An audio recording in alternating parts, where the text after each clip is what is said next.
মাননীয় প্রধানমন্ত্রীর সঙ্গে একটু সৌজন্য সাক্ষাৎ এবং আমাদের মাহে রমজান উপলক্ষে বাংলাদেশ জামাত ইসলামীর আয়োজিত ইফতার অনুষ্ঠান আগামী 28 তারিখে সেটার আনুষ্ঠানিক দাওয়াতপত্রই দিতে এসেছিলাম। এটাই মূল বিষয় ছিল।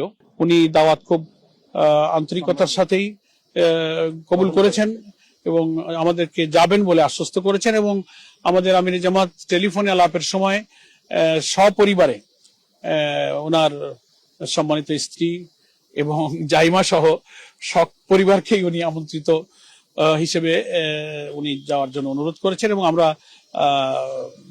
উভয়কেই আমরা দাওয়াতপত্র দিয়েছি। উনি সেটা আন্তরিকতার সঙ্গে গ্রহণ করেছেন।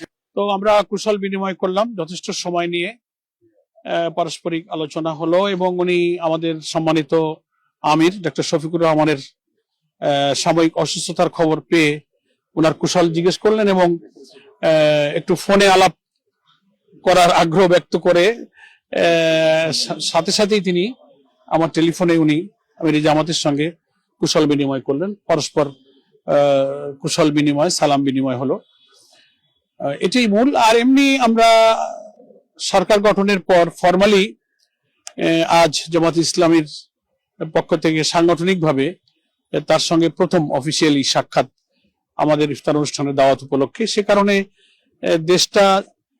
দেশের মানুষের প্রত্যাশা অনুযায়ী যেন শান্তিপূর্ণভাবে পরিচালিত হতে পারে, সেক্ষেত্রে উনিও